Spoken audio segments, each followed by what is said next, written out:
En France, on peut observer plusieurs dizaines d'espèces d'oiseaux dans nos jardins en hiver. Ces oiseaux se rassemblent pendant cette saison dans les jardins, car ceux-ci peuvent être source de nourriture, notamment lorsqu'une mangeoire est mise à disposition. Dans cette série de 5 épisodes, nous allons aborder ces oiseaux en 5 groupes, que nous apprendrons à identifier en fonction de leur couleur.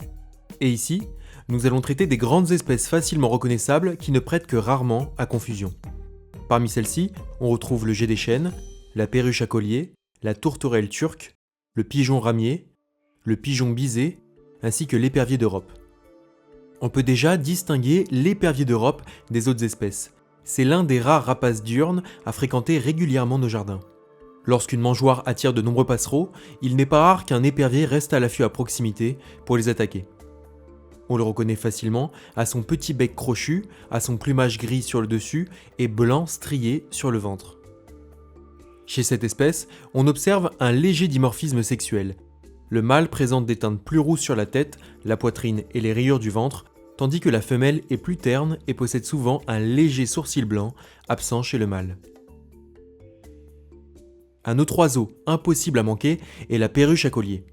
Appartenant à la famille des perroquets, cette espèce a été introduite en Europe dans les années 70. Elle est très facile à identifier grâce à son plumage entièrement vert clair, son bec rouge court et crochu et son fin collier noir. Aucun autre oiseau de nos jardins ne présente une silhouette comparable. Elle est d'ailleurs bien plus fréquente en milieu urbain et périurbain qu'à la campagne. Le jet des chênes est lui aussi facilement reconnaissable. La bande bleue sur ses ailes est caractéristique, et c'est bien souvent le critère qui saute aux yeux en premier. Son plumage beige sur la tête et le ventre contraste fortement avec ses ailes noires, blanches et bleues, ce qui le rend particulièrement facile à identifier. Il nous reste enfin à distinguer le pigeon ramier, le pigeon bisé et la tourterelle turque. Ces 3 espèces sont très communes dans nos jardins. La tourterelle turque se démarque facilement des pigeons par sa silhouette plus petite et plus fine, ainsi que par son plumage beige. Pour confirmer son identification, observez son cou. La tourterelle turque porte un fin demi-collier noir, caractéristique de l'espèce et absent chez les pigeons. Chez le pigeon ramier et le pigeon bisé, le cou est également un excellent critère.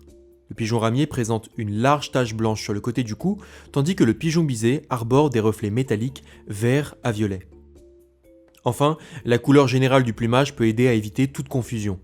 Le pigeon ramier possède un plumage gris assez homogène, alors que le pigeon bisé montre une grande variabilité, allant du blanc au noir. Pour aller plus loin sur ces espèces, vous pouvez aussi consulter l'épisode qui leur est consacré. Pour résumer, si vous observez un oiseau à la silhouette de rapace avec un petit bec crochu, le dessus du corps gris et le dessous blanc rayé, il s'agit très probablement d'un épervier d'Europe.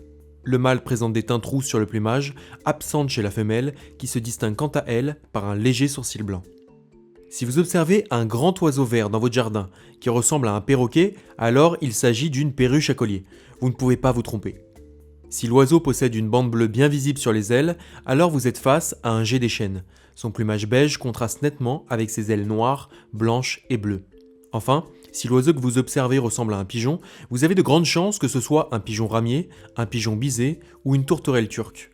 Un plumage beige accompagné d'un fin demi-collier noir sur le cou indique sans hésitation une tourterelle turque. Un plumage gris avec une large tache blanche sur le côté de son cou correspond plutôt à un pigeon ramier. Enfin, le pigeon bisé possède un plumage gris très variable avec des reflets métalliques sur son cou. Bon, je crois que vous savez tout sur ces oiseaux, alors on passe aux exos. Et non, avant de passer aux exos, je voulais vous remercier vous, les premiers tipeurs qui nous aident à créer ce contenu disponible gratuitement. Si d'ailleurs vous appréciez ces vidéos et que vous voulez nous soutenir, n'hésitez pas, on a vraiment besoin de vous. On est une petite équipe d'écologues et naturalistes passionnés et on compte faire plein d'épisodes en ligne pour faciliter l'identification des espèces. Donc vous pouvez nous aider via le site Tipeee et même à hauteur de 1 euro. 1 euro par mois, c'est pas grand chose et ça serait vraiment déjà génial. Donc n'hésitez pas. Bon allez, on reprend.